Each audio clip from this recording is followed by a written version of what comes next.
আসসালামু আলাইকুম। আপনার অ্যান্ড্রয়েড ফোনে অপ্রয়োজনীয় বা ডুপ্লিকেট গুগল কন্ট্যাক্ট জমে গেছে? চিন্তার কিছু নেই। এই ভিডিওতে আমরা দেখাবো কিভাবে খুব সহজে এবং দ্রুত আপনার অ্যান্ড্রয়েড ডিভাইস থেকে গুগল কন্ট্যাক্ট ডিলিট করবেন। গুগলে থাকা সকল কন্ট্যাক্ট নাম্বারগুলো ডিলিট করার জন্য আপনার ফোনে থাকা সেটিংসে ক্লিক করুন। আবারও নিচের দিকে স্ক্রল করুন, এখানে পাবেন গুগল, সেই অপশনে ক্লিক করুন। পেজটা ঠিক এইভাবে ওপেন হবে। উপরের দিকে খেয়াল করুন, আপনার জিমেইলটা সেখানে শো করছে। তার ডান দিকে একটি এরো বাটন, সেখানে ক্লিক করুন। আপনার ফোনে যদি একাধিক জিমেইল থাকে তাহলে পেজটা এইভাবে দেখাবে। আপনি যে জিমেইলের আন্ডারে গুগল কন্ট্যাক্টগুলো ডিলিট করতে চাচ্ছেন সেই জিমেইলটা সিলেক্ট করতে হবে। তারপরে গুগল অ্যাকাউন্ট এই অপশনে ক্লিক করুন। আবার পেজটা এইভাবে ওপেন হওয়ার পর এখান থেকে বামের দিকে স্ক্রল করুন, এখানে পাবেন পিপল অ্যান্ড শেয়ারিং, সেই অপশনে ক্লিক করুন। নিচের দিকে খেয়াল করুন কন্ট্যাক্টস, সেই অপশনে ক্লিক করুন। পেজটা ঠিক এইভাবে ওপেন হবে। যদি আপনার ডেস্কটপ সাইট অন করা না থাকে তাহলে ঠিক এরকমভাবে দেখতে পাবেন। এইখান থেকে স্টে অফ ওয়েব এই অপশনে ক্লিক করুন।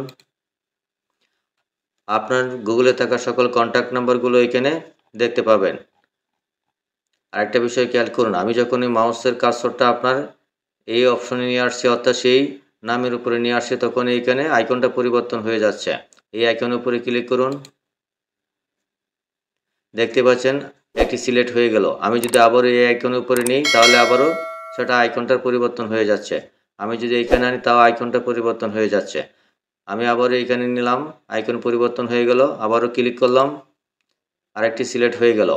আমি চাচ্ছি সবগুলো একসাথে সিলেক্ট করে তারপরে ডিলিট করার জন্য। সেই জন্য উপরের দিকে খেয়াল করুন, এখানে একটি ড্রপ ডাউন এরো আছে, সেই অপশনে ক্লিক করুন। এখান থেকে একটি পপ আপ চলে আসলো, তারপরে অল এই অপশনে ক্লিক করুন। দেখতে পাচ্ছেন সবগুলো একসাথে সিলেক্ট হয়ে গেল। তার ডান দিকে খেয়াল করুন থ্রি ডট, সেই অপশনে ক্লিক করুন। নিচের দিকে খেয়াল করুন ডিলিট, সেই ডিলিট অপশনে ক্লিক করুন। আরও একটি পপ আপ চলে আসলো, মুভ টু দ্য বিন এই অপশনে ক্লিক করুন।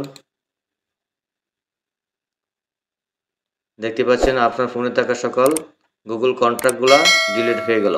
আশা করি বুঝতে পেরেছেন। ভিডিওটি ভালো লাগলে চ্যানেলটি সাবস্ক্রাইব করে পাশেই থাকবেন। ধন্যবাদ সবাইকে।